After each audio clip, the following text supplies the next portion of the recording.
नमस्कार। मकर संक्रांति की सभी को बहुत बहुत शुभकामनाएं, बहुत बहुत बधाई।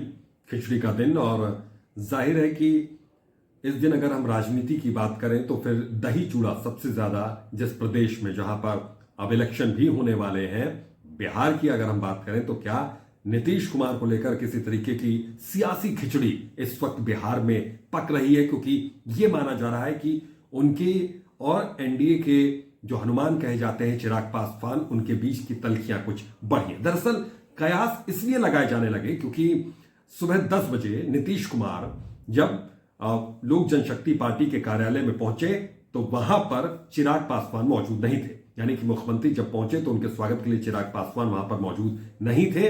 चिराग पासवान वहां निकल गए, नीतीश कुमार बहुत जल्दी वहां से निकल गए। उनको इन्वाइट तो किया गया था दही चूड़े के कार्यक्रम के लिए, लेकिन वहां पर जब पहुंच गए मुख्यमंत्री तो वो जब वहां पर मेजबान ही नहीं मौजूद होगा तो फिर नाराजगी होना लाजमी है। लेकिन इस बीच में ये जरूर सफाई दी जा रही है लोक जनशक्ति पार्टी की ओर से कि ये कार्यक्रम 12 बजे से रखा गया था, क्योंकि 10 बजे ही यहां पर नीतीश कुमार पहुंच गए।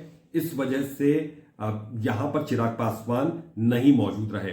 लेकिन यह माना जा रहा है कि दोनों के बीच में क्या सब कुछ ठीक नहीं है, और अगर सब कुछ ठीक नहीं है तो क्या फिर से नीतीश कुमार किसी तरीके की पलटी मार सकते हैं, क्योंकि इससे पहले चिराग पासवान और नीतीश कुमार के बीच की दूरियां कम हो गई थी, वो करीब आने लगे थे, और ये कहा जा रहा था कि दोनों ही पार्टियों के सांसद मिलकर यहां पर नई खिचड़ी पका सकते हैं। लेकिन खिचड़ी के दिन ही अगर सियासी खिचड़ी इस तरीके से पक रही है तो जाहिर है कि तमाम सवाल यहां पर उठेंगे।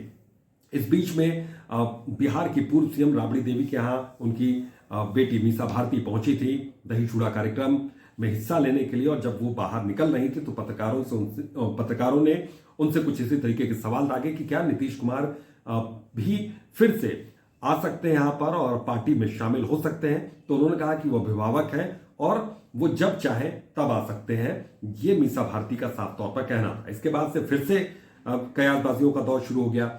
इसके बाद ये माना जा रहा था कि नीतीश कुमार हो सकता है कि राबड़ी देवी के आवास पर भी पहुंचे यहां पर दही चूड़े के कार्यक्रम में शिरकत करने। बहरहाल मीसा भारती से जो सवाल पूछा गया था, एकदम वही सवाल बिहार के पूर्व मंत्री तेज प्रताप, जो कि लालू प्रसाद यादव के बेटे हैं, उनसे जब पूछा गया तो उन्होंने कहा कि हमारी तरफ से उनको इन्विटेशन नहीं गया है नीतीश कुमार को। नीतीश कुमार जिक्र करते हुए कि नीतीश कुमार को हमारी तरफ से कोई इन्विटेशन नहीं गया है, अगर वो आएंगे तो भी उनके लिए द्वार नहीं खोले जाएंगे, दरवाजे नहीं खोले जाएंगे।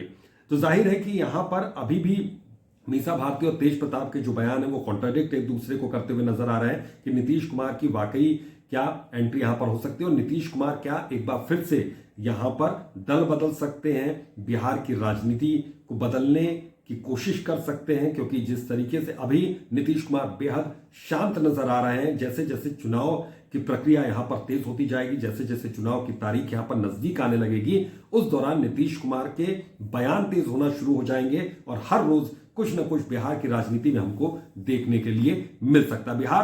बहरहाल यहां पर सभी का फोकस इस वक्त बिहार की राजनीति पे तो है ही, लेकिन राजधानी दिल्ली में क्या कुछ हो रहा है उस पर भी सभी का फोकस है। और जो दही चूड़ा की जो पॉलिटिक्स इस वक्त दिल्ली में देखी जा रही है, उसमें एक बहुत ही बेहतरीन तस्वीर नजर आई इंडिया गठबंधन के एक साथी राहुल गांधी की। हालांकि यहां पर इंडिया गठबंधन एक साथ चुनाव नहीं लड़ रहा है, राहुल गांधी अलग है, अरविंद केजरीवाल अलग है, आम आदमी पार्टी अलग चुनाव लड़ रही है, कांग्रेस अलग चुनाव लड़ रही है, और इसका फायदा कहीं ना कहीं बीजेपी को भी होता हुआ नजर आएगा। लेकिन जो राहुल गांधी की आज की तस्वीर नजर आई है वो बहुत ज्यादा दिलचस्प है। वो खुद दही चूड़ा के कार्यक्रम में शिरकत करने गए हैं, यानी कि ग्राउंड जीरो पर जा जाकर लोगों से मिल रहे हैं, लोगों से बातचीत कर रहे हैं। और दिल्ली सरकार ने अभी तक क्या कुछ नहीं किया है, दिल्ली की जनता की उम्मीदों पर दिल्ली सरकार क्या खरी उतरी या खरी नहीं उतरी है, ये सब कुछ जाकर बता रहे हैं।